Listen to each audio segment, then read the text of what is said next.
Before we start our lesson 13, I just want to go over some vocabulary that we might be using. Whenever we divide, like the result of a division, we say that it's a quotient.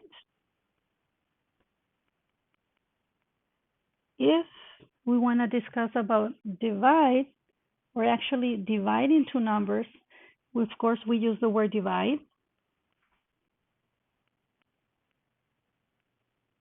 When you are trying to divide and you use the radical, okay, the number inside is called dividend, and the number on the outside is called a divisor. You might want to be writing these words to make sure that you know what they mean. You also want to remind yourself that anytime you write a fraction, it's also referred as a process of dividing. So the top number is your dividend, and the bottom number is your divisor. To write it as an expression, the first number is your dividend divided by the divisor.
So let's start with our lesson, writing division expressions.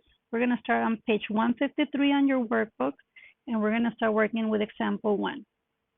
So let's read the first one. Write an expression showing 1 divided by 2 without the use of the division symbol. Let's represent our 1.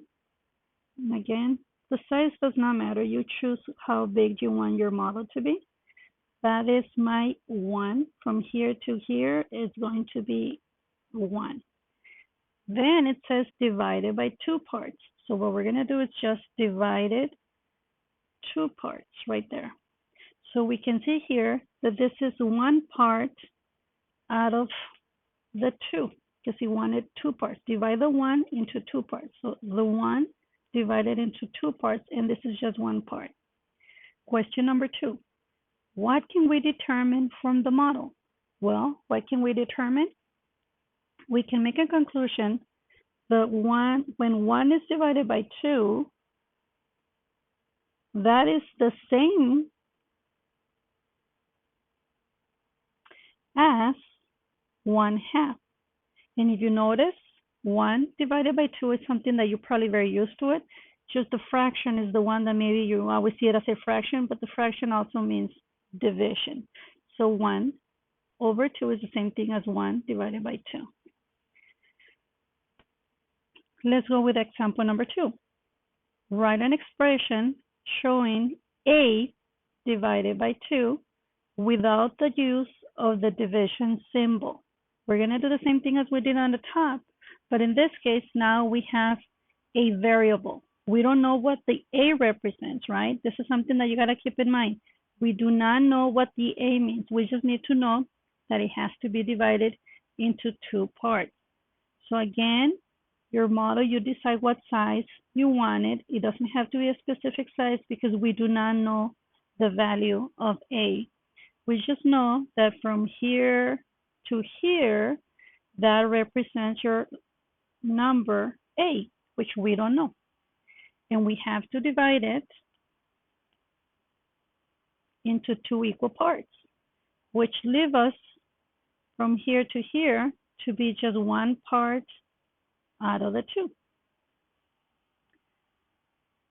Our next question is, what can we determine from the model? So basically, we're just learning how to read our symbols of division and how to use our models. So what do we have? We had A that was divided by 2, and that is the same thing.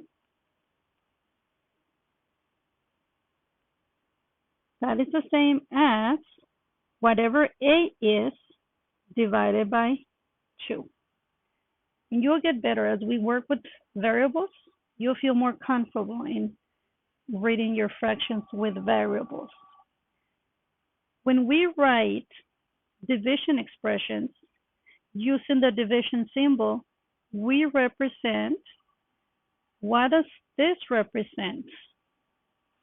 Well, keep in mind, the first number is the number that we are dividing.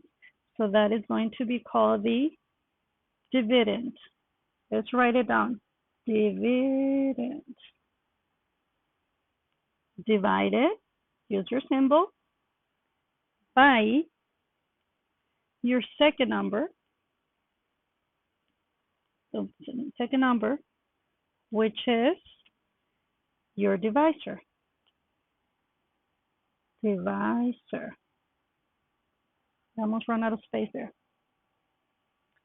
Or I'm just going to add here just so that you guys can make connection with something that you have always done, even though we're not going to use it as much in this lesson, but it would be kind of nice to be able to make a connection with something that you have seen for many years.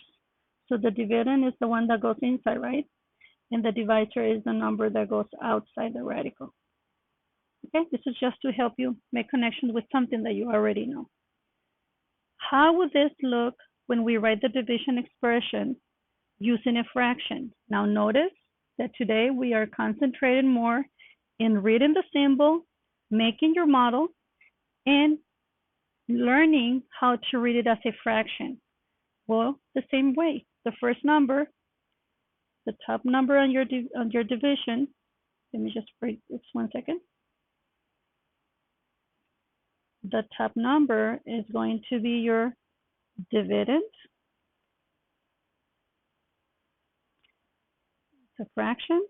And the bottom number is going to be your divisor.